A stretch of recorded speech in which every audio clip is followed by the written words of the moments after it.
Vous êtes un entrepreneur de la relève? Faites comme des centaines d'autres jeunes producteurs chaque année. Demandez-nous de vous accompagner dans votre réussite grâce à nos programmes d'assurance et protection du revenu et de financement. La Financière agricole du Québec est fière de soutenir et de protéger la croissance des entreprises de la relève. La Fédération régionale de l'Union des producteurs agricoles de la capitale nationale Côte-Nord est heureuse de s'associer à cette émission, car nous sommes tous ensemble pour nourrir et faire grandir le Québec.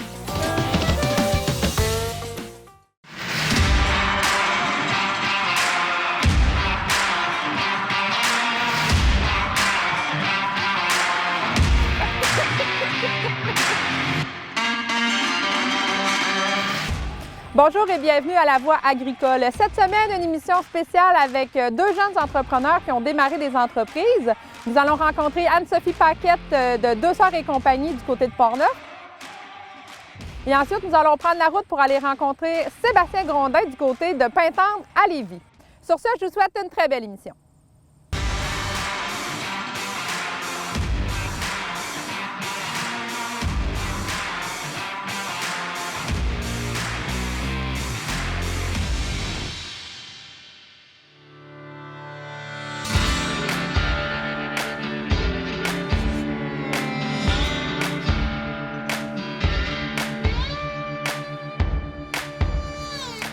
Bonjour, je m'appelle Anne-Sophie Paquette, je suis propriétaire de Deux Sœurs et compagnie et également la relève de la ferme Syldia. Les deux entreprises sont situées à Neuville.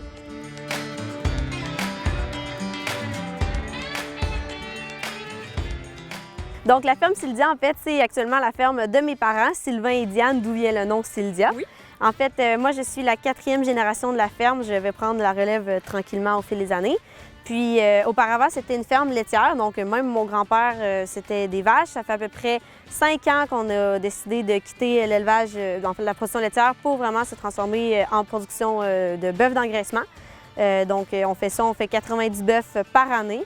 Puis notre but, c'est vraiment de se spécialiser dans la viande persillée de Holstein, vente dans les marchés publics, directement à la ferme, d'autres événements agroalimentaires aussi qu'on développe. Puis, dans le fond, la ferme Syldia, c'est vraiment le bœuf. Oui. Tandis que Deux Sœurs et compagnie, c'est vraiment une opportunité d'affaires que ma sœur et moi, Catherine, on a développée. C'est-à-dire qu'il y a 1 an, la propriété voisine a été mise en vente. Donc, on a décidé de sauter sur l'occasion et vraiment d'augmenter des petites entreprises en fait, qu'on avait quand on était jeunes. Nos parents nous ont toujours appris que c'était important de travailler, d'avoir un peu des valeurs entrepreneuriales. Donc, on a décidé de prendre ces deux compagnies-là, de faire en fait des œufs et du chevreau, vraiment d'éclater ça, donc augmenter nos productions et également offrir du poulet, du porc, vraiment d'autres produits de saison, un peu en symbiose avec la ferme Syldia. Dans le fond, on fonctionne les deux entreprises ensemble. Vous êtes complémentaires. C'est ça, exactement. Comment ça s'est passé, dans le fond, tout le processus pour démarrer votre entreprise? Oui, en fait, ça s'est fait vraiment rapidement, notre démarrage, étant donné que nos voisins devaient quitter quand même très rapidement. Donc, dès qu'on a su que c'était en vente, en fait, j'ai contacté la Financière agricole. J'ai déposé mon plan d'affaires, je vous dirais, en 4 jours, ce qui est quand même pas... C'était assez marginal. D'habitude, on le fait quand même beaucoup plus lentement que ça. Donc, j'ai déposé mon plan d'affaires. Ensuite, il y a eu tout le processus d'analyse de tout ça, de ton dossier. L'analyse du dossier, tout ça. Au départ, je voulais acheter la propriété seule. La financière était plus ou moins chaude à l'idée, étant donné que ça faisait seulement 3 mois que j'avais terminé l'école. J'avais pas vraiment d'antécédents. Puis c'est sûr qu'à 20 ans, on n'a pas grand-chose d'actif dans la vie, donc j'avais pas beaucoup de garanties. Donc, Catherine s'est jointe à moi au projet, étant donné qu'elle aussi, même si elle ne veut pas être à temps plein sur l'entreprise, c'est vraiment une passion, elle aussi, l'agriculture. Puis en fait, Catherine et moi, en fait, on est deux complices dans la vie, donc c'est sûr que pour nous, c'était naturel de travailler ensemble. Donc, on a vraiment décidé de se lancer là-dedans, puis ensuite s'enregistrer comme étant une entreprise agricole, vraiment tout démarrer comme ça. Étant donné qu'on fait de la vente directe aussi, c'est sûr que c'est de trouver notre clientèle, grossir tranquillement, voir un peu là, la demande est comment aussi, donc s'adapter à ça. Donc, c'est notre première année qu'on va bientôt compléter, donc on est bien contente de nos résultats. Et là, en plus, tu prends la relève tranquillement de la ferme familiale. Un et l'autre, il fallait que ce soit ensemble. Tu ne pouvais pas juste te concentrer sur un projet. Est-ce que c'est beaucoup pour toi? Bien, c'est sûr que c'est beaucoup, mais quand on aime ça, c'est sûr que moi, j'en mange de l'agriculture, donc c'est pas un problème. Là. Je dirais que le soir, il faut aller faire le train, tout ça, ça se fait bien. Étant donné que c'est deux propriétés voisines, bien, c'est sûr que je fais un train d'un côté, ensuite je traverse. Même chose avec mes parents, sont super conciliants avec ça, justement. Si on a une tâche à faire d'un côté, bien, on se dépêche, on la fait. Puis ensuite, si j'ai des parcs à écurer de l'autre côté, bien, mon père vient m'aider, tout ça. Location de machinerie, c'est sûr que c'est beaucoup plus facile, étant donné que c'est la machinerie de mes parents. Pas besoin d'acheter de tracteur de l'autre côté. Donc, ça c'était vraiment facilitant aussi de ce côté-là. Puis c'était plus facile au niveau, pour tout ce qui est niveau terrain, un peu législation pour les terrains. On voulait pas que ça fusionne, que ça devienne une grosse propriété. Ouais. Donc à ce niveau-là, c'était plus un peu pour ça que 200 et compagnie a été créé, là. C'est ça, c'est mes filles, là. Tu sais, ça, c'est mon troupeau que j'ai commencé, ça fait 3 ans, dans le fond. Est-ce que ton troupeau, toi, quand tu l'as parti, tu as commencé tranquillement, évidemment, tu as commencé petite, puis là, plus ça va, plus tu gardes tes animaux pour faire justement tes transformations. Oui, c'est ça. En fait, j'ai commencé, je me suis acheté 4 chevreaux. En fait, c'était 4 mâles, donc je les ai envoyés presque tout de suite pour la viande. Après ça, j'ai vraiment aimé ça, donc je me suis acheté 4 autres femelles, que là, en fait, je les ai achetées à 3 mois, donc c'était des tout petites que j'ai élevées juste temps qu'elles deviennent adultes, puis qu'ensuite elles étaient avec des bébés. Puis ensuite, j'en ai racheté 6 autres. OK. Donc, je suis partie avec 10 chèvres que j'ai achetées. Puis ensuite, j'ai vraiment juste gardé mes femelles. En fait, dès qu'il y avait une naissance, dès que c'est une femelle, à moins qu'il y ait vraiment un problème, je la garde au sein du troupeau. Pour la Puis, reproduction. pour la reproduction, dans le fond. Puis les mâles vont pour la viande. OK. Puis dans le meilleur des mondes, tu veux monter un troupeau de combien à peu près? Parce que là, on est à combien? Puis tu veux aller où à peu près dans le projet? Bien, en ce moment, je dois avoir une trentaine d'adultes. Dans le fond, mâles. J'ai un mâle, puis en fait, des femelles. Je tourne autour de 90-100 chevreaux vendus par année. OK. Parce que j'en achète aussi de d'autres producteurs. Ouais. Je sais pas où est-ce que je veux me rendre. OK. Honnêtement, moi, je suis en fait la progression, mes ventes. Oui, la demande. Je suis vraiment ma demande. Donc, c'est sûr qu'avec les terrines, tout ça, ça fait vraiment. Ça paraît, j'en fais beaucoup plus depuis que je fais des produits transformés comme la terrine, les saucisses. C'est quelque chose qui se vend super bien. Donc, je suis la demande. C'est sûr que moi, les chèvres, c'est mon dada. Donc, plus je vais en avoir, plus je vais être contente. Mais si c'est un troupeau de 50, ça sera un troupeau de 50. Si c'est un troupeau de 500, ça sera C'est 500. ça, tu vas t'adapter dans le C'est fond selon la demande des consommateurs. Là. Ouais. Puis toi, où t'as pris cet amour-là pour l'animal, des chèvres? Ben, en fait, j'étais en gestion et technologie d'entreprise agricole. Je faisais ma technique là-dedans. Je savais pas trop dans quelle production m'enligner parce que je savais que je voulais être dans ce domaine-là. Mais les bœufs, je me demandais si pour une fille de 5 pieds 1, tout ça, c'était un peu difficile physiquement. Puis je suis tombée sur un article dans le Producteur Plus sur une productrice de chèvres de boucherie. OK. Puis j'ai eu un coup de cœur en voyant les photos de sa ferme. C'est comme ça que j'ai acheté mes premiers animaux. Ça fait 3 ans, en fait. Ça fait 4 ans maintenant. OK. Puis j'ai pas arrêté depuis ce temps-là. Ben ouais, c'est pas mes pieds, Ils sont tous fins. C'est pas la même langue. pas même là, non? Le choix de tes productions fait en sorte que tu dois mettre en marché tes produits, donc tu le fais toi-même. Est-ce que c'est difficile pour toi? Est-ce que tu as dû apprendre un peu ces rudiments-là avec le consommateur? Bien, c'est sûr qu'on apprend beaucoup. Durant la première année, on apprend beaucoup parce que des fois, on se dit « Ah, je vais faire telle chose, ça va se vendre, ça va fonctionner. » Puis finalement, c'est un flop total. Puis c'est une surprise que « Oh mon Dieu, tout le monde s'arrache les tournes d'eau. » Tandis que toi, tu te disais « Bon, ça va être un produit qui va pas nécessairement se vendre. » C'est vraiment d'apprendre aussi les quantités. Un bœuf, avant d'être prêt pour vendre, il faut penser à presque 1 mois et demi à l'avance pour le faire vieillir, tout ça. Donc, c'est beaucoup d'organisation, beaucoup de gestion que parfois, je ne savais pas comment mes découpes allaient se vendre au marché. Donc, c'est beaucoup de choses à apprendre. C'est beaucoup d'essais-erreurs. Anne-Sophie, tu as différents produits, toi, avec les animaux que tu as. On Oui. parle de bœuf, de chevreau, de cochon aussi. Tu as des Oui. œufs, tu as Oui. du poulet. T'as Oui, tout c'est ça. Le poulet va arriver au mois d'août, mais on a tout ça directement à la ferme. Tout le reste est à l'année, en fait. OK. C'est quoi les transformations que tu fais? En fait, moi, personnellement, j'en fais pas parce que ça prend des permis du MAPAC qui sont Oui. quand même assez sévères. Là. Ouais. Donc, en ce moment, nous, on a le permis maintien chaud-froid, ce qui nous permet d'avoir nos congélateurs, vendre dans les marchés publics, tout ça.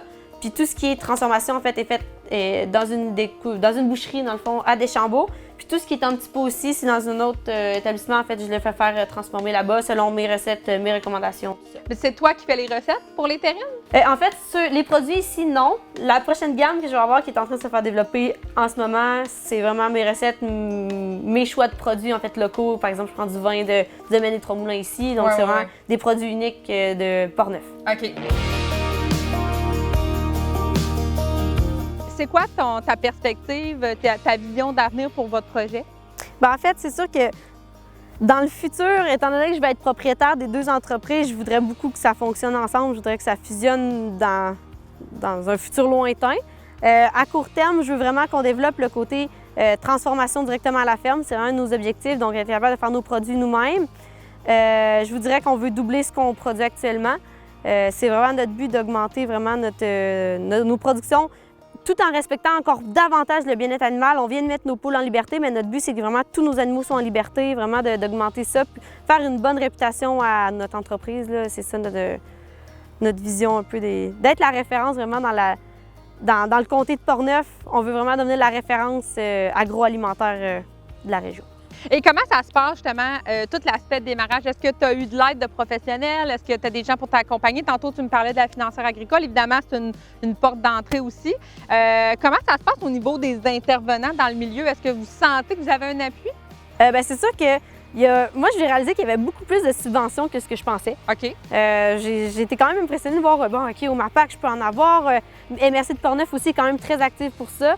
Donc, ça, c'était super. J'ai vraiment été impressionnée. Puis, surtout j'ai fait beaucoup de concours d'entrepreneuriat, ce qui nous a vraiment aidé à développer un bon cercle de connaissances dans le milieu, qui nous a vraiment à avoir des connaissances un peu partout. Puis, justement, ils nous connaissent, puis ben plus tard, j'ai pensé à toi, il y avait telle chose à développer ou j'aurais tel contact qui pourrait te trouver telle chose pour faire augmenter ton entreprise, la développer plus vite. Ça, c'est vraiment, je dirais, ce qui m'a beaucoup aidé, c'est vraiment le bouche à oreille, puis vraiment de me faire connaître à travers du cercle un peu agricole de la région. C'est vraiment ce qui m'a beaucoup poussé à me développer.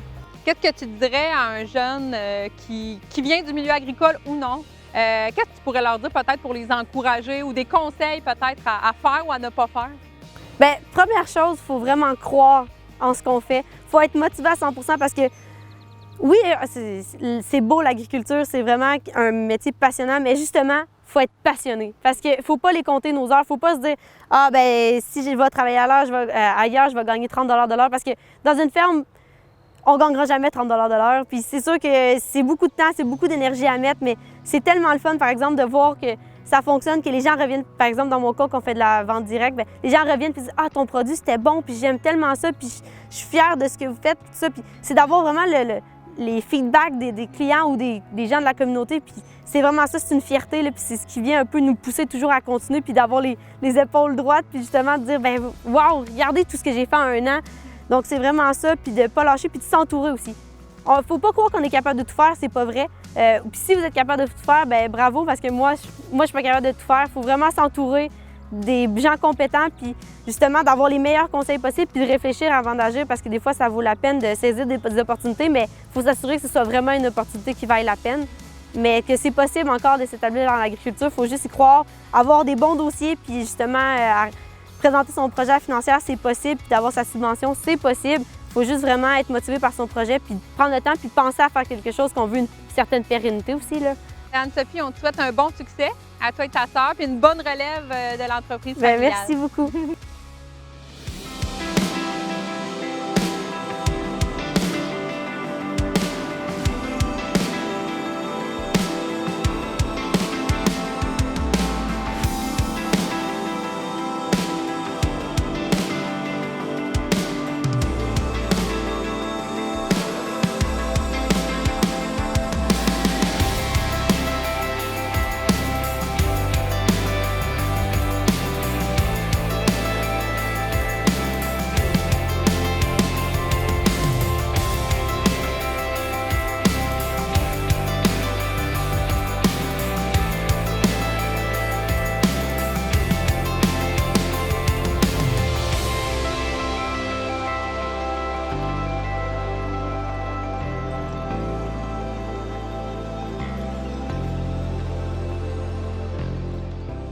Le réseau AgriConseil est fier de soutenir la relève agricole ainsi que les producteurs agricoles de la capitale nationale dans leurs divers besoins en matière de services conseils. Les aides financières offertes par les réseaux AgriConseil sont rendues possibles grâce au programme Service Conseil 2018-2023 en vertu du Partenariat canadien pour l'agriculture.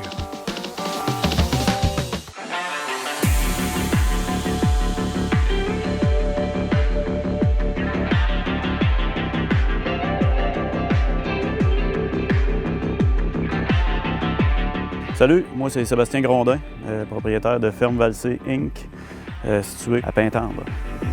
Salut! Ça va bien? Bon, yes, oui. Ici, c'est la ferme d'où ma mère est venue au monde. C'est mon grand-père qui s'est parti ici. Il a fait un démarrage dans son temps. Il est parti en production laitière. Il a transféré l'entreprise à mon oncle, qui a cessé de produire en 2002. Par après, la ferme a été cultivée seulement les terres. puis par après a été loué pour cultiver les terres. Puis à partir de l'année passée, bien, on est en travaux là, pour redémarrer ce site-là en production laitière.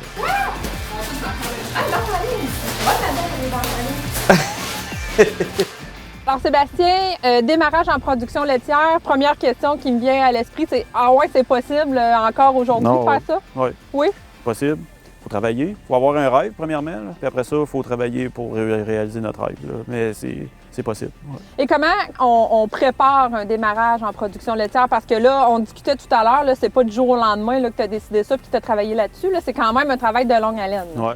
Nous, ça a pris 2 ans à tout mettre sur papier, préparer ça, faire compter, recompter, se faire des plans, des estimés, refaire faire des estimés.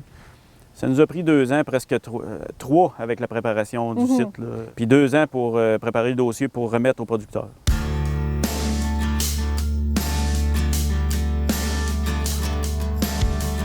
Le programme d'aide au démarrage, dans le fond, ça fonctionne.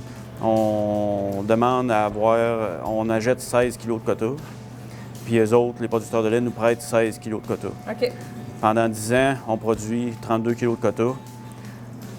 Puis à partir de la 10e année, on rembourse le 16 kg de quota qui nous a été prêté à concurrence d'1 kg de quota par année. Par année, Ouais, OK. c'est ça. OK. C'est pas long. Nous autres, on avait jusqu'au 31 octobre pour déposer notre projet.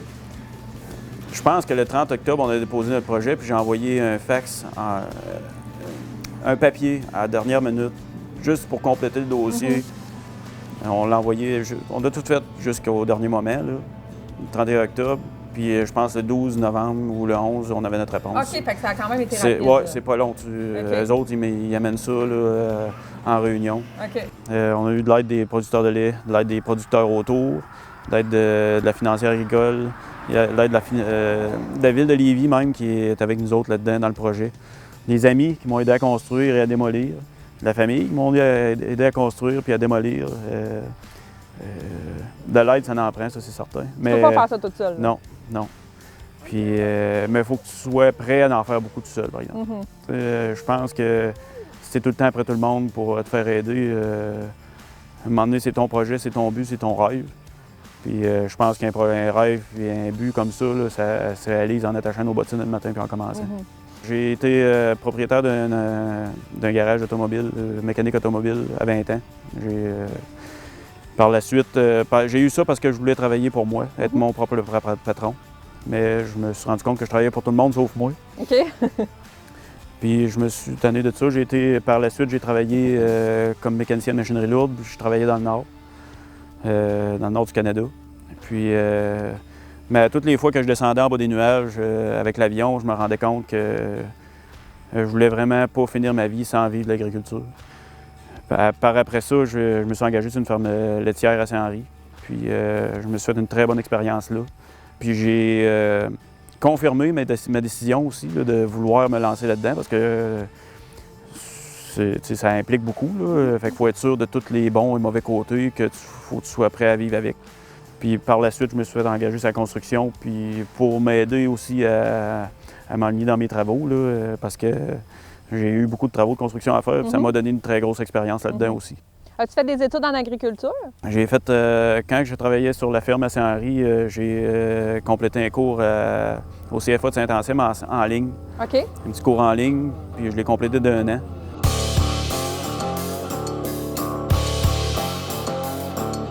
On est sur un site familial, il y a déjà eu de la production laitière. Par contre, toi, tu arrives avec tes projets à toi, avec ta vision, avec un nouveau troupeau, une race différente. Comment on prépare un site qui est déjà là? On le remet en fonction. C'est un site que ça faisait longtemps qu'il était arrêté, avec toutes les choses que ça implique. Faut être sûr avec l'environnement que tout est correct. Avec la ville aussi, il faut avoir les permis de la ville, il faut présenter notre projet à la ville, il faut remettre en état. Il faut que tu aies une vision de comment est-ce que tu le veux, puis que tu travailles à tous les jours pour faire de ton mieux pour que ce soit comme ça, puis arriver dans un délai. Il faut que tu penses que tu te mets un but que tu veux, parce qu'on a 1 an. Quand à faire un démarrage comme ça, on se fait dire à la réponse, oui, OK, on t'accepte, mais tu as 1 an. Fait qu'il faut que tu te mettes un échéancier d'1 an. Fait qu'on l'a mis plus court. On s'est dit, bon, on va commencer à produire en août. Fait qu'à partir du moment 1 que j'ai eu ma réponse, j'ai travaillé comme si je produisais en août, mais on sait bien que ça n'a pas été ça. Il est arrivé des délais, des problèmes d'eau, des problèmes de toutes sortes. Mais il faut juste régler problème après problème, puis avancer pas à pas là-dedans, puis en se gardant tout un objectif serré, ce qui fait que tu es capable d'arriver à ton but d'un délai plus court que tu pensais. Ça a fini que ça a été des trailers de pick-up, des vaches embarquaient tout seules là-dedans. Il fallait pas pousser ou presque là, pour que les vaches embarquent. Puis on a commencé, fait que là, notre première traite, c'était ce soir-là. Puis tu vois, là, on a eu 1000 litres là, la première fois, 1000 quelques litres. Là. Puis à partir de cette journée-là, aux 2 jours, on fait juste monter. On ne montera pas indéfiniment, là, mais on n'a pas parti en descendant. Fait qu'on a. Fait que c'est bon, là, c'est bon. On se trouve quand même chanceux. Là. Ben ouais. On a choisi aussi la Jersey à cause de plusieurs facteurs. Un facteur économique, un facteur d'espace aussi pour le bâtiment. Le bâtiment, c'est un vieux bâtiment qui ne serait pas idéal pour de la hosting d'aujourd'hui. Puis aussi, côté sentimental avec l'animal. J'aime bien l'animal. On se ressemble, il est têtu, puis je suis têtu. Puis, quand elle décide de ne plus avancer, ben, je l'écoute. On fit comme ça. Puis après ça, ben, le côté économique, ben, c'est les composantes. Là, les composantes, il y a plus de gras. Puis on est payé plus pour ça. Puis d'un autre côté aussi, nous autres, on se dirige vers le bio. On voulait avoir des animaux qui aiment aller dehors et qui sont capables de se déplacer facilement. Puis après ça, comment le choisir? Bien là, moi, avec les réseaux sociaux, j'ai commencé à faire des démarches en février. Je leur disais, bon, ben je démarre en août, je vais peut-être acheter des animaux. Puis ça a fonctionné, oui et non. C'est pas par ça que j'ai trouvé mon troupeau. Mon troupeau, j'ai trouvé en ayant un contact de quelqu'un qui insémine chez le producteur qu'on a acheté. Puis c'est comme ça qu'on a eu le contact. Là. Puis je pense qu'il faut avoir... Ce qui nous a aidés, nous autres, c'est d'avoir la même vision que le producteur qui avait les animaux avant. Pour une certaine continuité, quelque part? Oui, puis une certaine façon de fonctionner aussi. Les aliments que tu donnes, tu sais, le troupeau, nous autres, on voulait pas que ça change complètement d'alimentation. Ils donnaient des balles rondes aussi, même façon que nous autres. Fait que l'animal n'avait pas de changement en changeant de place. Après ça, sa vision de gestion de troupeau. Lui, ses animaux allaient dehors, c'est une autre chose qui nous aide aussi.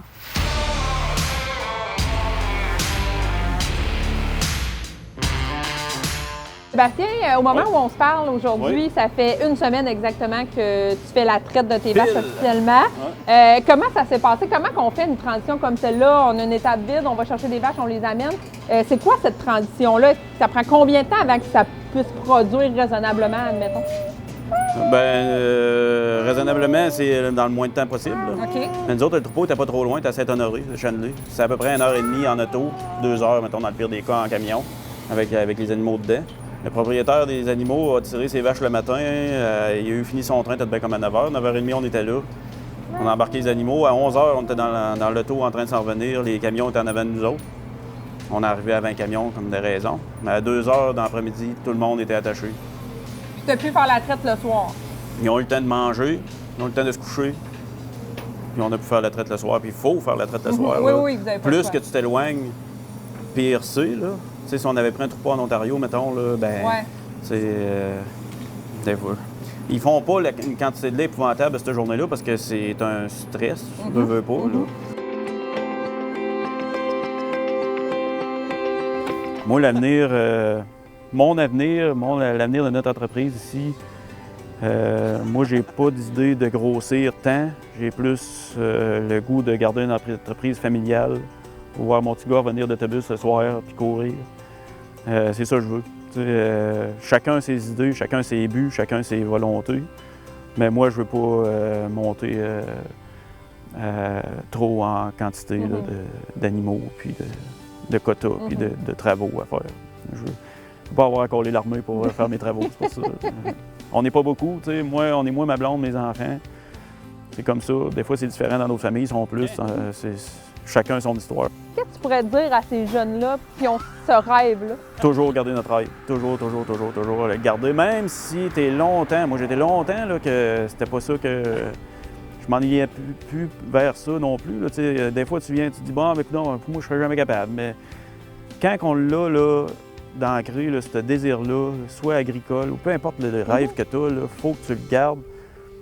Mais quand il y a le temps de le faire, il faut que tu gardes le... Des fois, ça va pas bien, là, tu travailles, tu te réveilles, tu n'as pas dormi ou presque, là, puis tu recommences, tu rattaches tes bottines, puis tu continues d'essayer de le faire, ton rêve. C'est tough, mais on l'a. À tous les matins, j'arrive ici, là. Hier, j'ai installé ma pancarte, je suis content. Je vais l'avoir. On a commencé à tirer des vaches, puis ça va bien. C'est comme ça. Ça va pas tout le temps bien quand tu commences, mais il faut que tu gardes ton rêve en tête, mais il faut quand même que tu attaches tes bottines le matin, puis que tu travailles. C'est juste ça. Avec des rêves, ça se réalise, mais il faut travailler.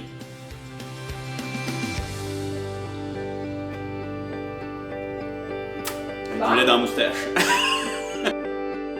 Alors, c'est ce qui complète cette émission de La Voix agricole pour cette semaine. Merci à nos deux invités, Anne-Sophie Paquette et Sébastien Grondin.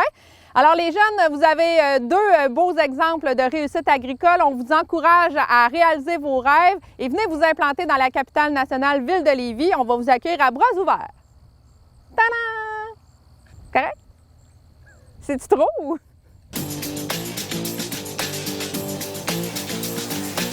Cette semaine, une émission un peu spéciale. Nous allons parler de chiens de troupeau avec François Leblanc de la Bergerie du Loup-Blanc et du Centre canin du même nom.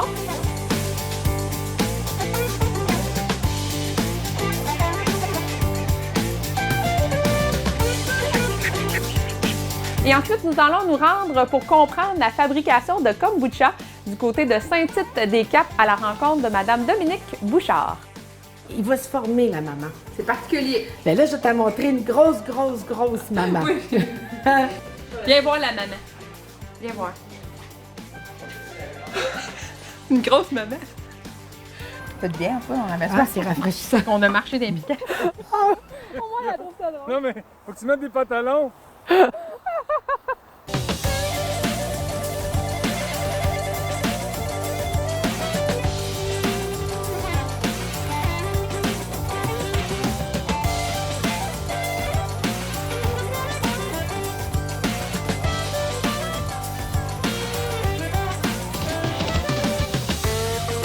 Cette production télévisuelle est rendue possible grâce à un financement obtenu de l'Entente sectorielle sur le développement des activités agricoles et agroalimentaires de la capitale nationale et de la ville de Lévis 2017-2019, qui regroupe 12 partenaires provenant du milieu gouvernemental, municipal et agricole.